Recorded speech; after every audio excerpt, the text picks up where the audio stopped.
Martes, your business doctor, and today we're going to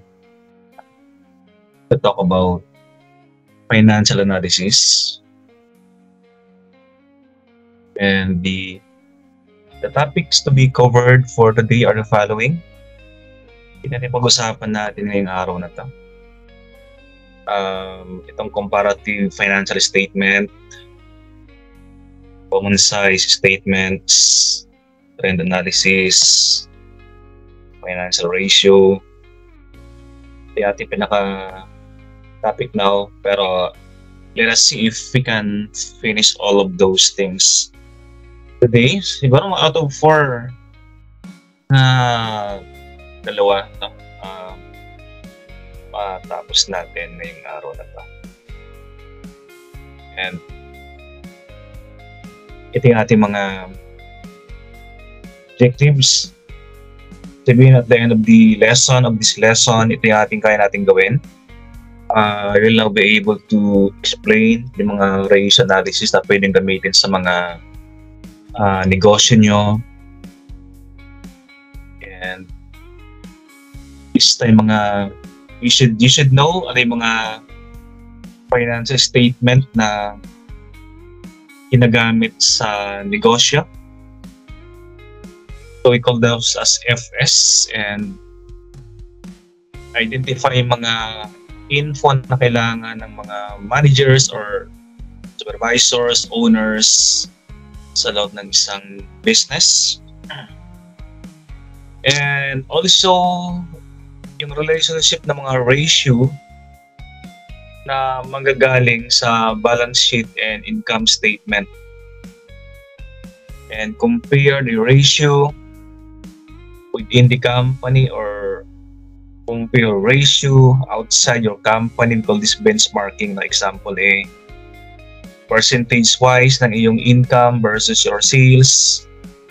How does it compare to your competitors, no? Maganda rin minsan kasi yung compare within your company. Example, 10% ba yung malaki para sa company nyo? Or income ba na 10% yung malaki sa company? Malaki man yan, you should also compare the ratio or the income percentage dun sa mga outside companies. Kasi 10% sa inyo, then nalaman mo sa labas ay 15 or 20%. So parang mababa yun sa'yo. That is why we should also do benchmarking. And we should also, for the succeeding lessons, we should also know yung mga cash flow, explain paano ginagamit yung cash flow, mga sources ng income or usage of income, usage of cash, and sources of cash ng iyong company. And appreciate your financial statement kung saan siya gagamitin, because as an owner, FS are very important for your business. No? Ito yung ating mga goals at the end of the lesson. But firstly, dapat yung malaman muna yung mga financial statement, anong ginagamit. Now, before you can analyze an FS, dapat yung munang malaman ano ba yung mga financial statement na ginagamit sa loob ng isang company. Kasi we're going to use those FS sa yung business in deciding, in recording, reducing uncertainty ng inyong mga negosyo. No? Dapat alam mo muna anong mga klaseng report na inyong gagawin, so that basically you can analyze yung mga FS na to. Meron kasing mga statement na if you have learned this from your basic accounting, yung may mga accounting dyan, no? Even if you have a different program na hindi ka accounting student, may mga basic accounting na natutunan ng high school or senior high school.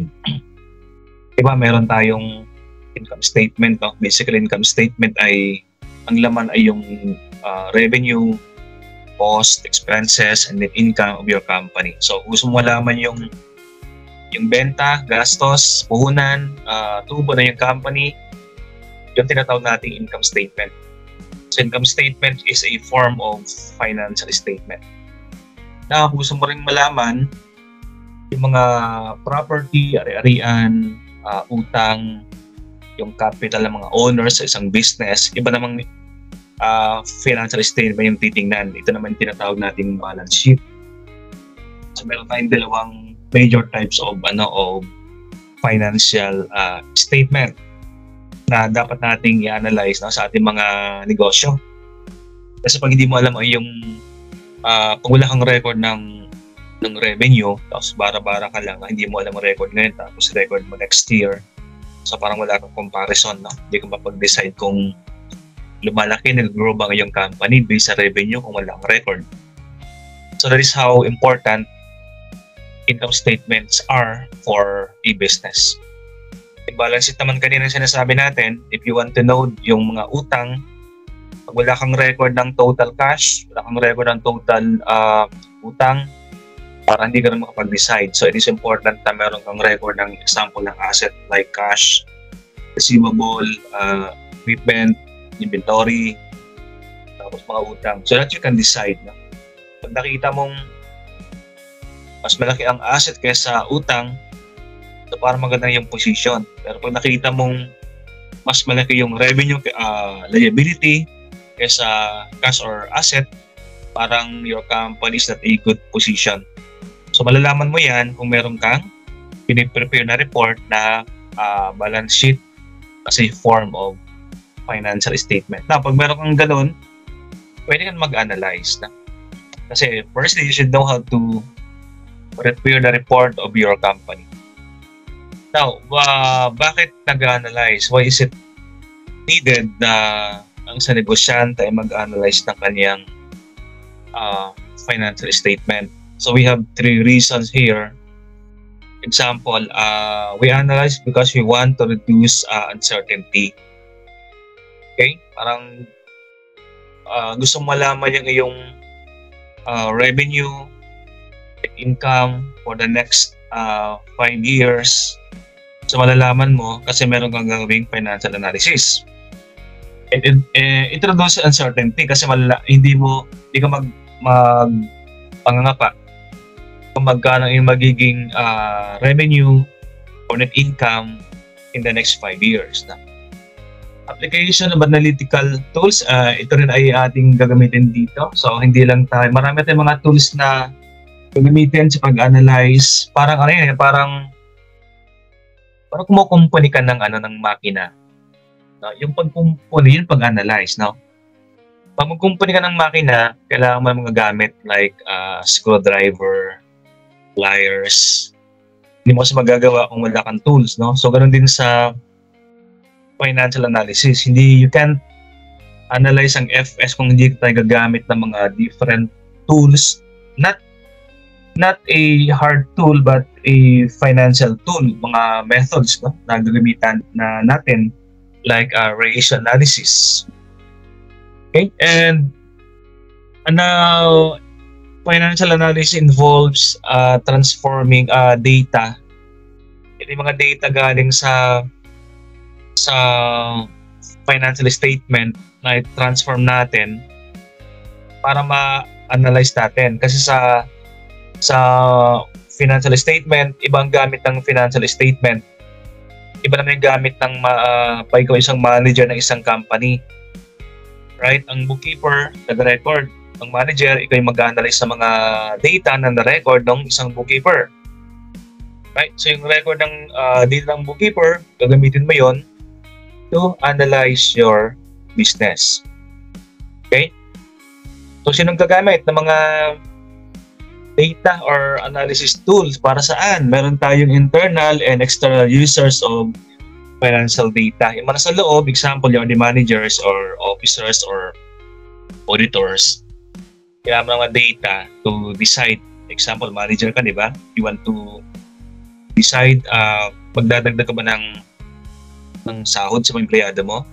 So, based sa iyong report or FS, nakalagay doon yung net income ng company for the next 5 years, tumataas ba o bumababa.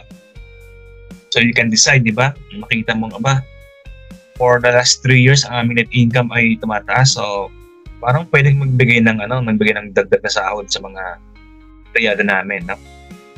That is the managers. Right? Now, meron namang sa labas, we call them the external users ng iyong mga data. Example, shareholders of the company. Ito yung mga tao na mayroong hawak-hawak na stock ng isang company, no? Na mga may-ari ng isang company. So, depende sa kanilang hawak na stocks kung magkano yung kanilang kita or dividend. Okay? So, kung shareholders sa isang company, gusto malaman yung growth ng iyong company, kung ang dividend ba or share mo sa company ay madadagdagan. Nakikita mo, di ba? O nakita mo sa report ng company na ang kanilang revenue or profit ay tumataas based sa trend analysis, no? So, siguro isang shareholder ay hingi ng dagdag or they will be happy na mayroong dagdag na dividend yung company na ibibigay sa kanila.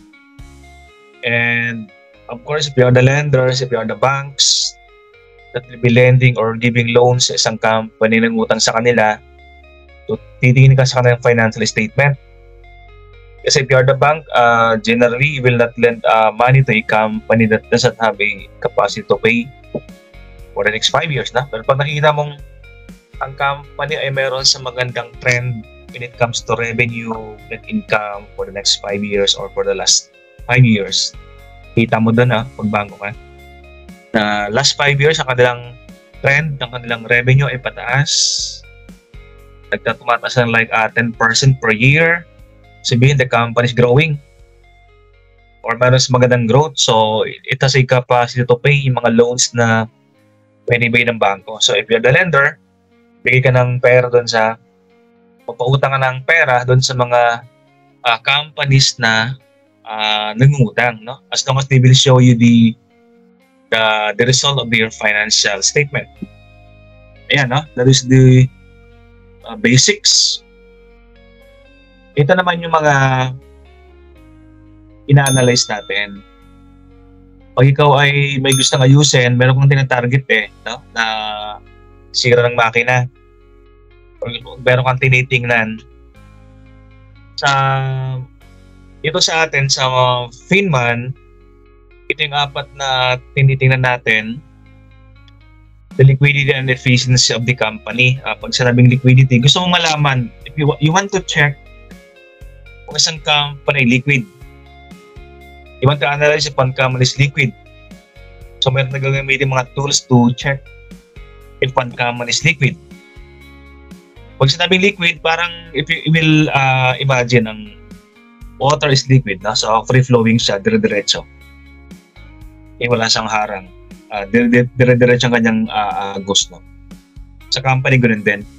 Yung company ba ay meron siyang capacity to pay, yung kanilang mga maturing obligation, let's say pambayad ng kuryente ng company, pangsahod ng mga empleyado, transportation, advertising, yun yung mga short-term expense ng company, payable within 1 year, na ang company ba mayroong capacity to pay yung mga expenses na ganito. Pag wala, sabihin hindi siya liquid. Pero pag isang company ay may capacity to pay yung mga maturing obligation like within 1 year, pero sa perang pambayad, no? Ito ang tinatawag nating liquid. Okay? Now, ang opposite ng liquid, yung solvency. Ang solvency kasi, you want to check the company if it has a capacity to pay yung kanilang mga long-term obligations. No? Example, payment ng building or ng bahay for the next 25 years. No? So, ang solvency, chinecheck dyan, kung kaya mo bang bayaran yung mga payables sa obligation ng company more than 1 year. Yung mga long-term na pang mahaba ang utang ng company, na pag meron kang perang pambayad dyan, it means you are solvent. Kung hindi naman, sabihin, you are not solvent. O, chinecheck natin, no? Solvency. Capacity to pay a long-term maturing obligation ng isang company. Pangatlo, profitability. So from the word profit, you want to check kung ang isang company ba ay kumikita. Kung kumikita man, magkano ang kanyang profit percentage-wise compared to the revenue or gross sales ng isang company. Ang chine-check natin, no? Profitable ba? Hindi por kumita ay profitable eh. Kasi, example, ang iyong benta ay 100. Tapos ang tubo mo 1 piso lang, 1 piso lang. Diba? Nakinita pa hindi masyadong profitable. Kasi imagine ang benta 100. Ang net profit 1 peso. Sabihin 99 ang gastos, di ba? So hindi profitable. Ang profitable 100 na yung benta. Tapos ang kita mo ay 40 pesos. Yan, ang gastos mo ay 60 pesos. Mas profitable yung 40 pesos ang kita kesa isang company na piso ang kita. Yung chine-check natin, no? Which company is more profitable? Pangapat, market prospect. So, gaano ka marketable yung example, yung stocks ng isang company pag binenta mo.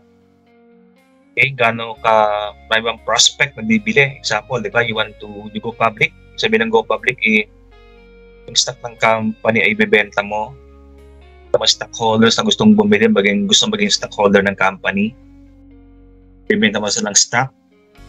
So, gaano ka laki yung chance na magiging marketable yung binibenta mong stock sa kanila or shares of stocks sa market. So, you want to check itong 4 na yan. Right? So, ang panggagalingan, kung bagay ka nag-aayos ng makina, meron kang pinagkukunan ng tools, mga boxes, no? So, ito yung pinanggagalingan ng mga info na gagamitin natin to analyze the company. Yung mga info or data magagaling dito sa 5 na to. Income statement. Pinalawanan natin kanina income statement. Itong 5 to, ito yung mga report na ginagawa sa loob ng isang company. The first one, income statement.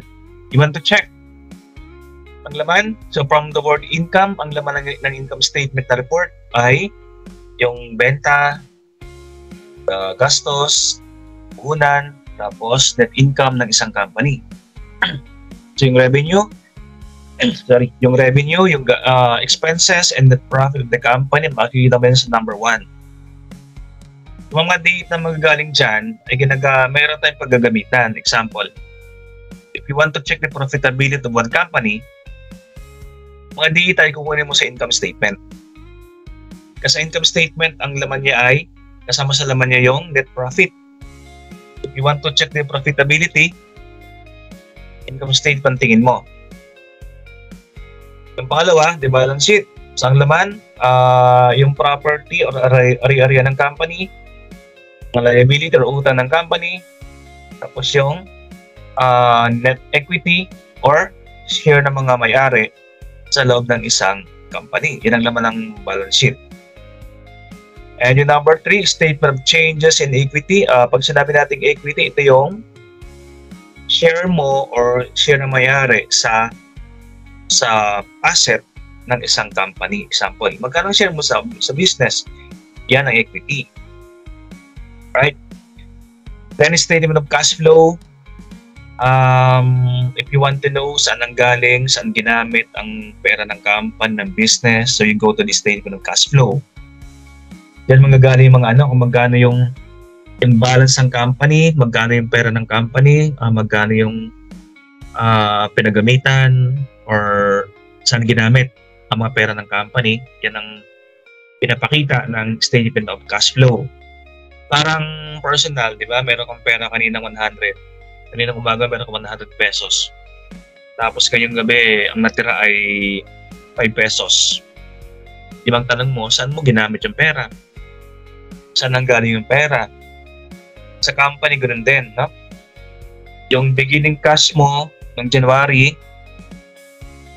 at ang natira nung December, yung balance ng December, gusto malaman saan ang galing at saan ginamit yung pera ng business, no? Yan pinapakita ng statement of cash flow. Kaya siya naging flow, yung paglabas ng pera, outflow, tapos ang pagpasok ng pera, inflow sa iyong business. So dyan magagaling mga data or info natin na gagamitin natin sa ating pag-analyze ng mga financial statement. And standard comparison. Pag mayroon kang na-analyze, so you can compare itong mga data nakuha mo. You can compare that within your company. Example, intra-company, no? Net profit ng 2022 tapos net profit ng 2023. Example, net profit ng 2022, 10%. Net profit ng 2023, 12%. So you can compare. That is intra-company, no? So you can decide kung maganda ba ang performance ng iyong company based on net income. Or you can compare your net income or net profit dun sa mga kalaban mo. Example, 2023, 12% ka, no? Yung kalaban mo ay 15%. So you can compare, no?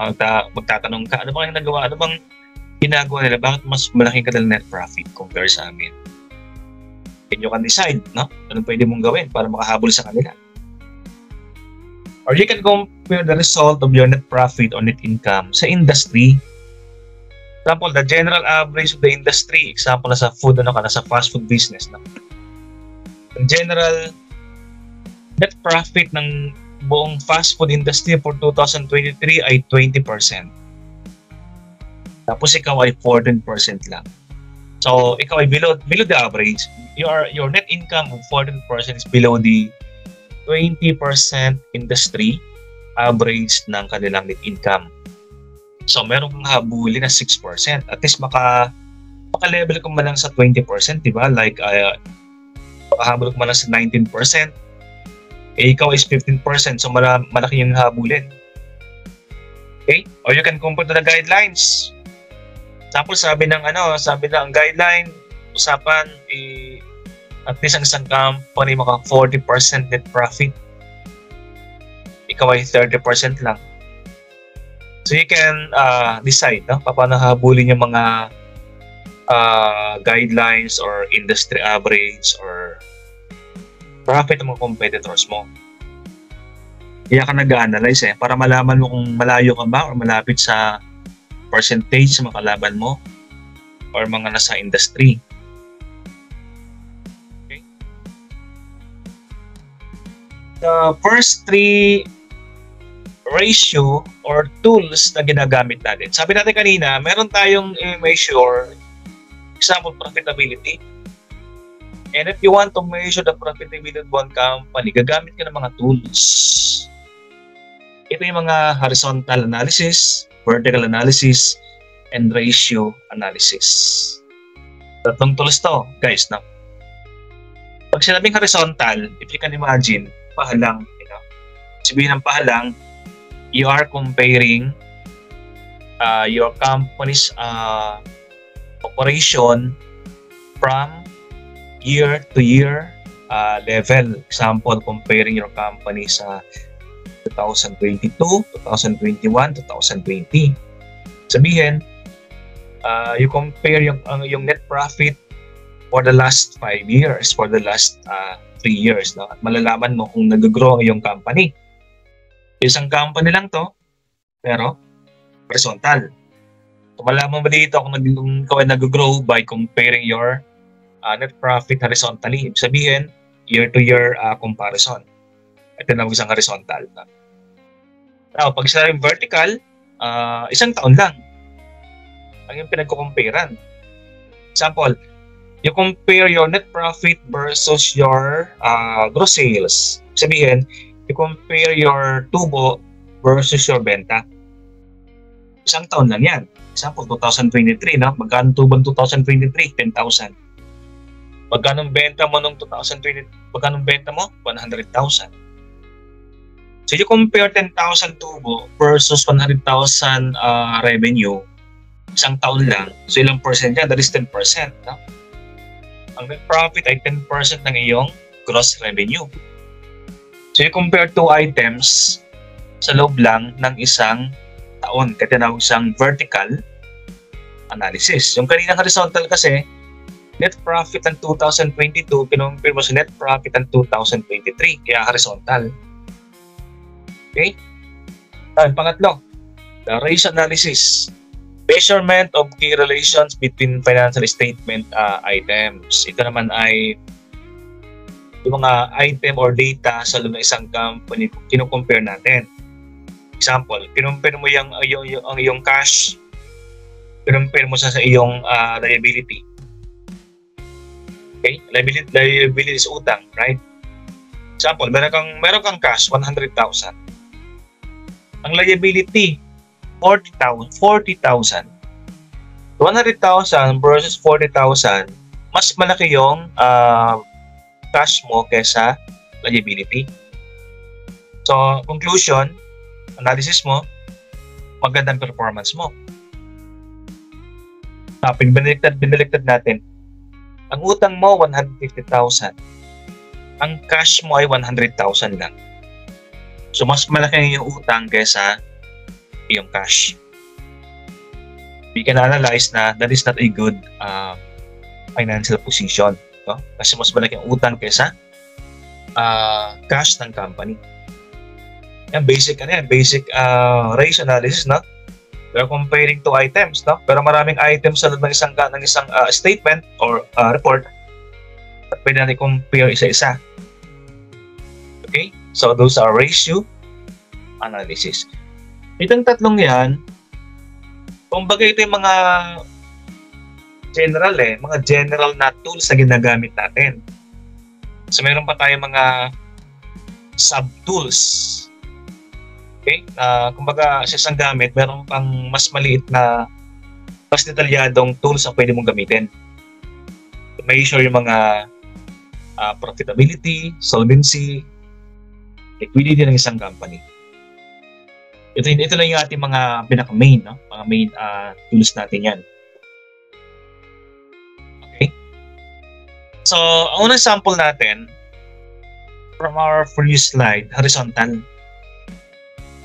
So, once again, horizontal, we're comparing the performance of your company between 2 years, between 3 years, between 5 years. Sample natin dito.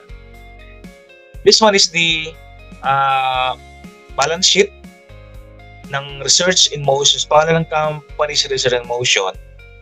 Tapos ang pangalan ng report ay comparative balance sheet. Ang date niya ay February 27, 2010, comparing that with February 28, 2009. So, dalawang taon guys. So, dalawang taon natin kina-compare dito, 2009 and 2010. Kaya tinawag natin itong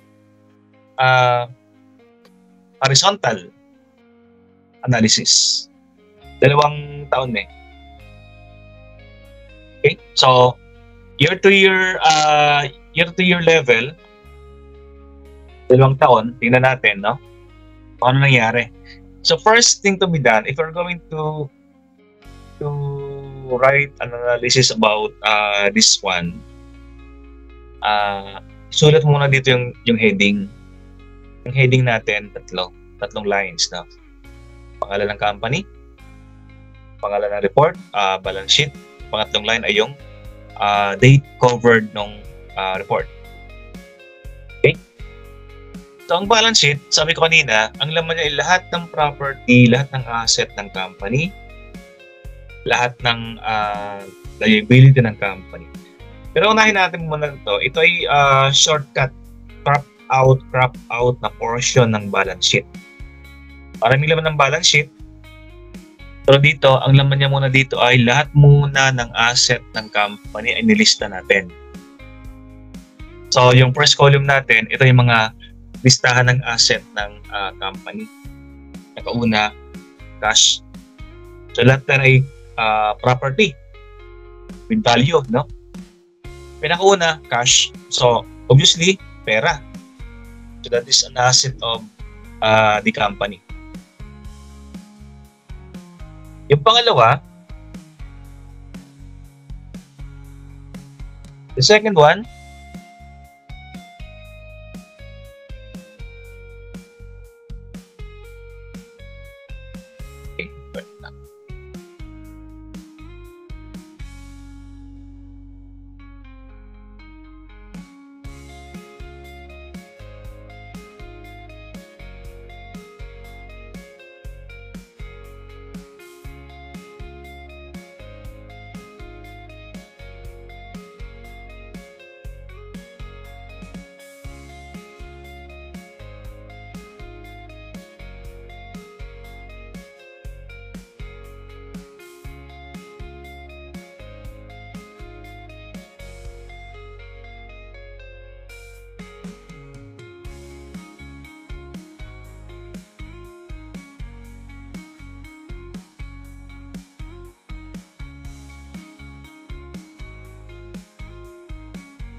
Okay. So once again, itong nasa first column, ito yung lahat ng mga property or asset ng company. It means those are the things with values for the company, no? Obviously, ang pinakauna ay cash. So cash ay pera. So that is valuable. Yung pangalawa, short-term investment. Ito yung mga investment ng pera na pinagamitan ng inyong business, pinagamitan ng pera ng inyong business na investment. Yung mga sobrang pera ng business na dapat yung naka-invest. Example, deposit sa bangko, that is an investment. No? Or bumili ka ng stock, bumili ka ng bonds, bumili ka ng property, ng real estate ng company. Yun yung mga investment, no? Sa forex, yun yung mga investment, no?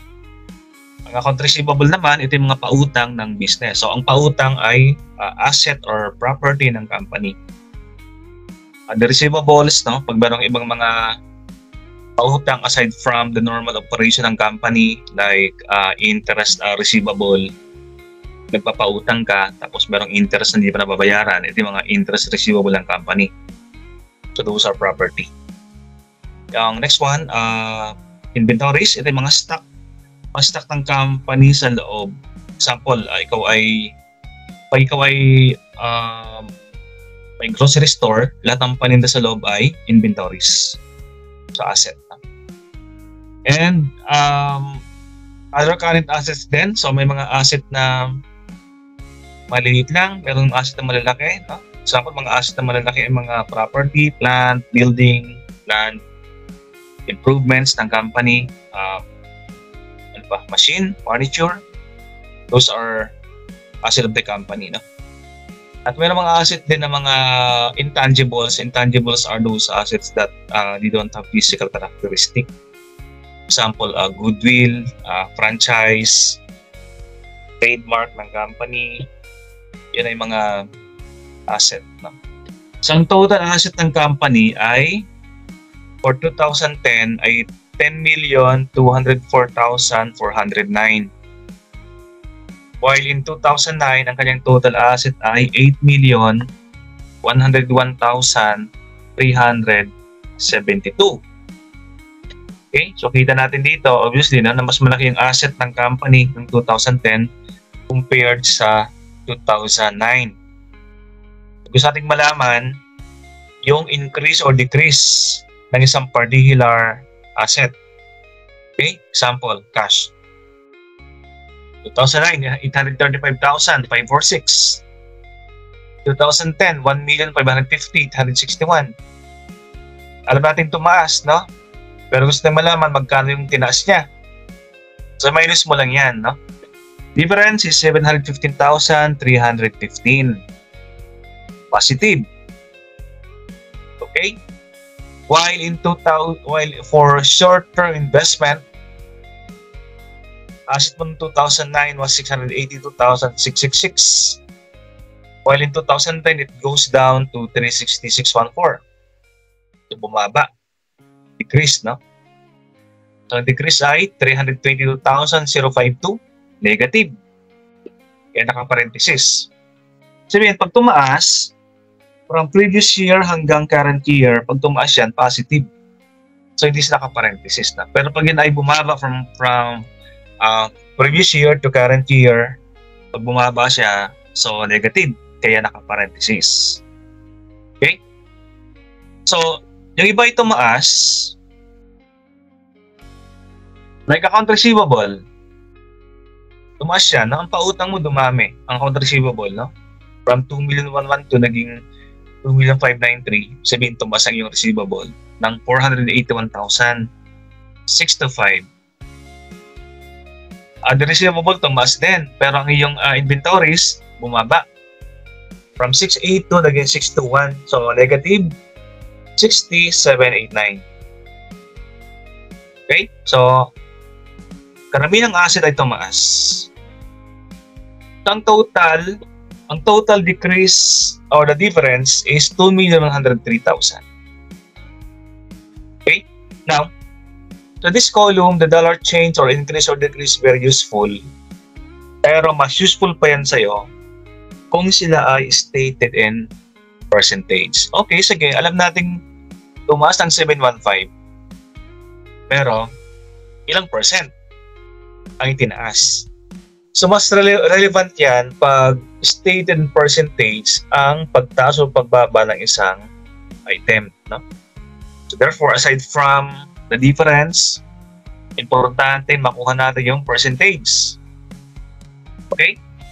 So, ang fourth column, actually fifth column, column 1, column 2, 3, 4, 5. Ang fifth column ay yung percent change. Yung pagtaas, pagbaba based sa percentage. Example, sa cash, tumaas ng 715,315, no? Pero ang kanyang percentage increase ay 85%. Ibig sabihin, pag nakita mo 85%, mataas.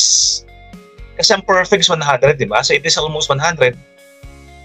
85%, ibig sabihin, halos doble na. Halos 100% ang tinaas. Alright?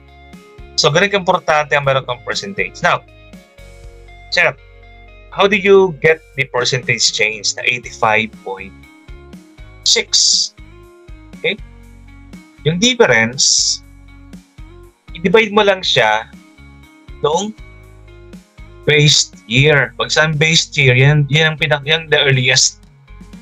Divided by the earliest year. In this case, 2009. Okay? Or sa ating next andito, shortcut ko ng konti. No? Ito. To get the percent change, dollar change or the difference divided by the base period amount. Yung amount nung pinakaunang taon or amount nung pinaka-earliest year, 2009. Okay? So that is 100%. So divide the amount of the dollar change by the base year, then multiply by 100. Yung ating formula, no? So therefore, yung ating dito, sagot, ina natin, Okay, diba? Dollar change divided by the base year. 715 divided by 835 times 100. So you get 85.6%. Okay? So, sa short-term investment, ganun din. 322 divided by 682. Ang sagot ay 47.2. Negative. Kasi negative yung isa. Diba, yun ang natin, pag nag-divide or nag-multiply ka ng unlike sign, ang sagot ay palaging negative. Account receivable. Tingnan mo to. 481,625 divided by 2,112. Okay? Ang sagot ay 22.8%. So lahat yan, yung kulay pula, i-divide mo siya doon sa 2009. Okay? Makuha mo yung mga percentage. Pero tingnan mo depende sa pag may negative sign, ang sagot ay negative. May negative sign, ang sagot ay negative. May negative sign, ang sagot ay negative. Negative sign, ang sagot ay negative. So, mas useful yung iyong percent change kesa dollar change. Kasi dito kita mo, Example, other receivables. Ang percent change ay 30.8. Sabihin, wala pa sa kalahati. Kasi ang kalahati ay 50%, di ba? So, wala pa sa kalahati. Pag tinignan mo yung other current asset, 98,280 divided by 187,257. Okay? Ang sagot ay 52.5%. Okay? Kalahati ang tinaas. So, malaman mo dito, you can analyze na ba? Kalahati ang tinaas, kalahati ang binaba. Malalaman mo yun based sa percentage. Right? O, nakita mo dito, sa deferred income tax asset, bumaba siya. In 2009 kasi, 404. In 2010, 0. Sabihin niyan, bumaba.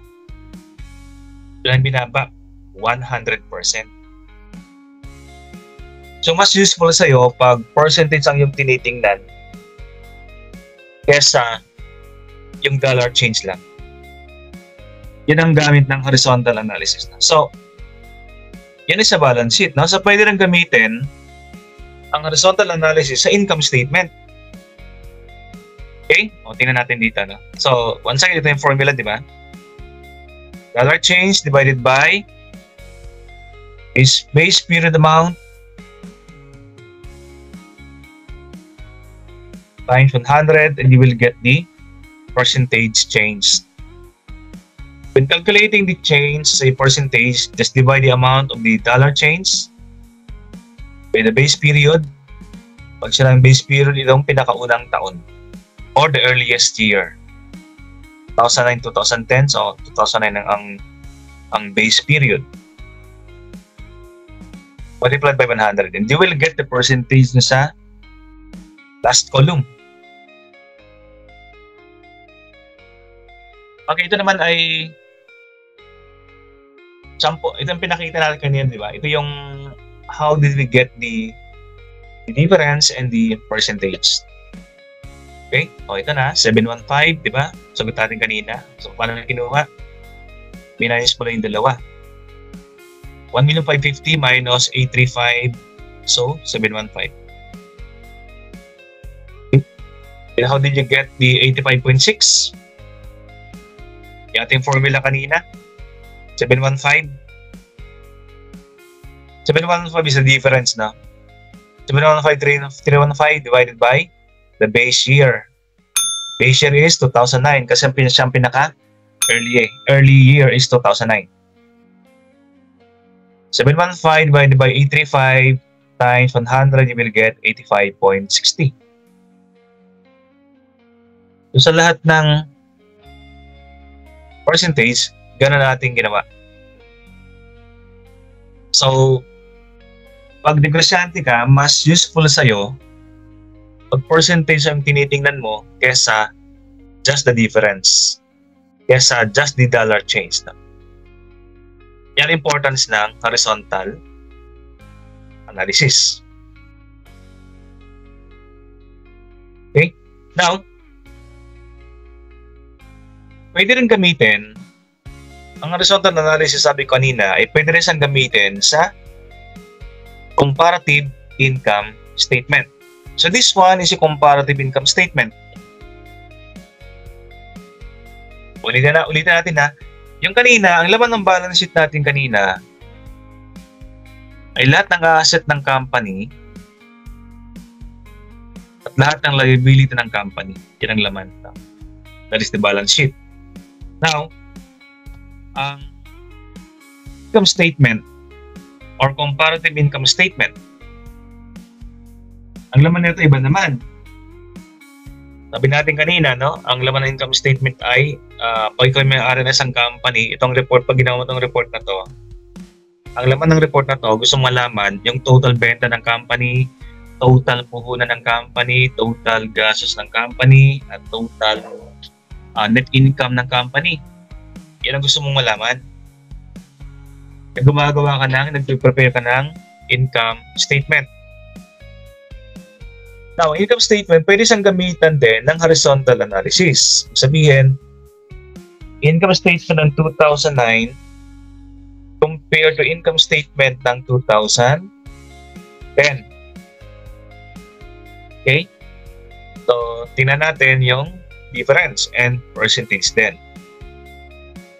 So, unang gagawin, ilista mo sa first column lahat ng revenue or benta ng company. That is the revenue. Okay? Tapos, ilista mo rin dyan lahat ng puhunan ng company. We call this the cost of sales. Then, gross profit. So, lahat ng expenses ng company, ilagay mo dito. Example, gastos sa research, gastos sa pagbebenta, marketing and administration, gastos sa amortization, litigation. So lahat ng klase ng income, lahat ng klase ng expense, ilagay mo dito. Example, meron kang income sa income sa operation mo, ilagay mo dito, ayan, income from operation. Meron kang income sa investment, meron kang deposit sa bangko, tapos meron sang tubo. So income mo rin yun, di ba? We call those as the investment income. Okay? Now, compare natin 2010 and 2009. Ang revenue natin or benta noong 2010 ay 14,953,000. Ang benta natin ng 2009 ay 11,065,000. So obviously, tumaas, di ba? Magkano? So get the difference and you will get 3,888,038. So the 3,888 is useful for you, di ba? Kita mong pinakita siya ng income statement, di ba, na tumaas ang yung net income. Pero mas maganda yan kung alam mo yung percentage na pagtaas o tumaas nga, pero also you want to know magkano ang kanyang percentage increase. So, kinukuha natin. Okay? So, paano? So, ganun din, di ba? Difference of 3,888,000, di ba? I-divide mo siya sa base year, which is 2009. So, 3,888,000 divided by 11,065,186 multiplied by 100. And you will get 35.1%. Last column, 35.1. So, mas magandang basahin ang 35.1. Kasi, 35.1, tumaas, pero wala pang kalahati, di ba? Kasi ang kalahati ay 50%. So, you can compare, pag percentage kasi, you can compare, nalalaman mo kung malaki o mataas ang tinaas. Kasi 35.1 ay malayo sa 100%. Ibig sabihin, ang perfect is 100%, di ba? Ang perfect na pagtaas ay 100% na doble. Pero nakita mong 35.1 lang, ibig sabihin, wala pa sa kalahati. So, mas useful pag percentage. So lahat yan ay ginawa natin ng horizontal analysis. So lahat ay kinuha natin yung difference. Okay, minus, 8,368 minus 5,967. Dollar change, 2,401. Yung kulay dila, yung kulay red, yun ang difference or pagbago or dollar change, di ba? So meron bang bumaba? Lahat naman ay lahat naman ay tumaas. Kaya lang sa investment income. Ang investment income mo noong 2009 was 78,267. In 2010, naging 28,640. So, ang income mo sa investment income like bangko, stocks, no? Pag meron mga investment, kumita ka dyan. Investment income. From 2009, 78,267 goes down to 28,640. So, kita natin, bumaba ng 49,627. So, negative. Okay? Then you get the percentage, no? So 49,000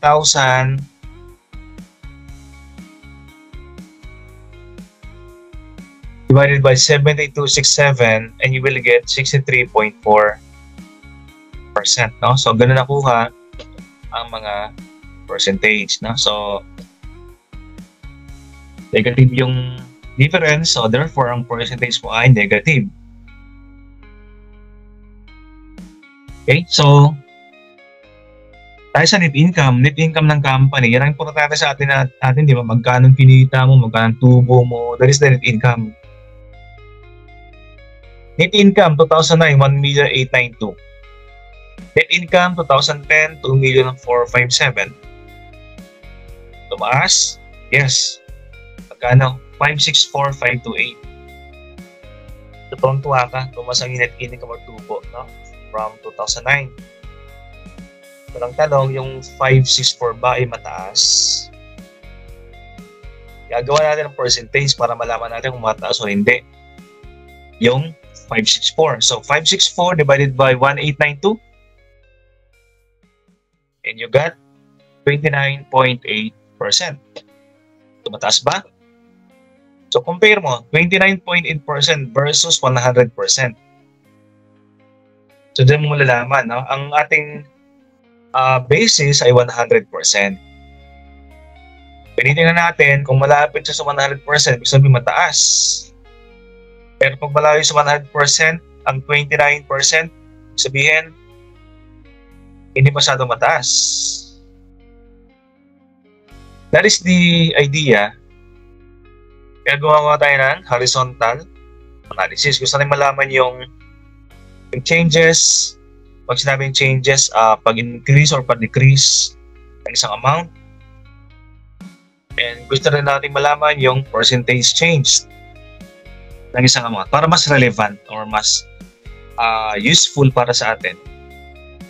Kaya kinukuha natin ang percentage ng isang amount. Okay, yan ang ating horizontal analysis. Okay, so we're going to end the lecture up to this point only. So, at least na meron tayong magagamit na tool sa pag-analyze ng ating mga data or income or revenue ng ating sariling company. So, you can decide, di ba, based sa percentage na nakuha natin sa last column ng isang income statement or balance sheet. Okay, so I hope that these lessons is useful for you guys. Hoping that this one will be applied, that you can apply this in your own business. And until next time, and this has been Dr. Cortez, or Business Doctor. And bye everyone. See you again sa ating mga next lessons. I'm signing off now. Bye.